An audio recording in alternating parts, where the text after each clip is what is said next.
Hello, fellow knowledge seekers and Earth observers. Welcome to PaperLedge, your guide to the latest scientific discoveries. Today, we're strapping in for a fascinating flight over landslide hazard mapping, all thanks to some groundbreaking work with Geospatial Foundation Models, or GEOF. Now, you might be thinking, landslides? That sounds like a geologic yawn. But trust me, this research is about more than just dirt and gravity. It's about how we can use cutting-edge AI to protect lives, infrastructure, and entire ecosystems. And before you ask, no, we're not talking about teaching a Roomba to avoid miniature avalanches. This is on a planetary scale. So, what's the big picture? Landslides are devastating. They cause damages annually and trap vulnerable communities in cycles of destruction. To tackle this, scientists are turning to Earth observation, using satellites to monitor vast, hazardous terrains. But here's the rub. Traditional methods are slow, inconsistent, and often too late to provide early warnings. Task-specific deep learning models?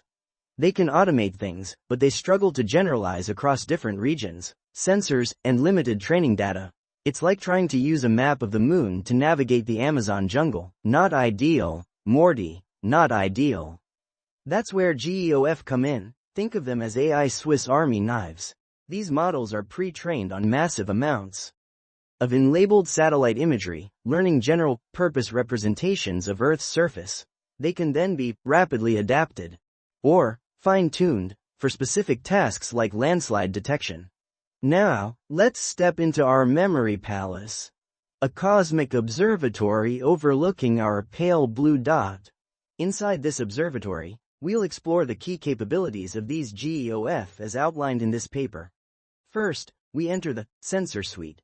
This room highlights the model's ability to handle data from multiple sensors and spectral bands, optical imagery, radar, LIDAR. You name it.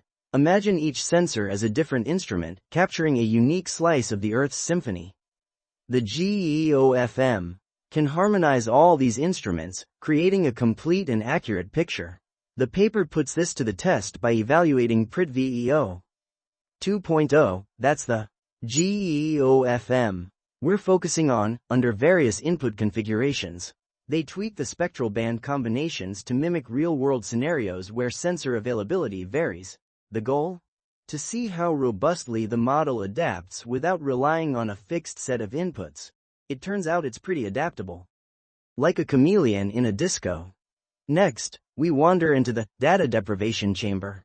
Okay, it's not as ominous as it sounds. This room showcases the model's data efficiency. Their ability to perform well even with limited training data. Landslides are rare events, so collecting large, labeled datasets is costly and time-consuming. The paper quantifies PRIT-VEO 2.0 feet's performance when fine-tuned with a reduced number of local training examples. The findings? Even with just a tiny fraction of the data, the GeoFM retains a significant portion of its full data performance. This is crucial for rapid response in data-scarce regions. And finally, we arrive at the Global Generalization Gallery. This room celebrates the model's ability to generalize and handle domain shifts. The researchers train the model on one geographic region and then test its ability to detect landslides in other, completely different regions. This is the ultimate test of transferable knowledge. Can the model truly learn generalizable features, or is it just memorizing local patterns? The results? PRIT-VEO 2.0 demonstrates impressive cross-region transferability, outperforming task-specific models.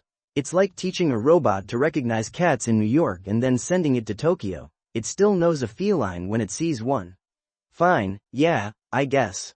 So, what does all this mean? Well, this research provides a systematic evaluation of GEO for landslide hazard mapping, highlighting their strengths in band adaptability, data efficiency, and cross-domain generalizability.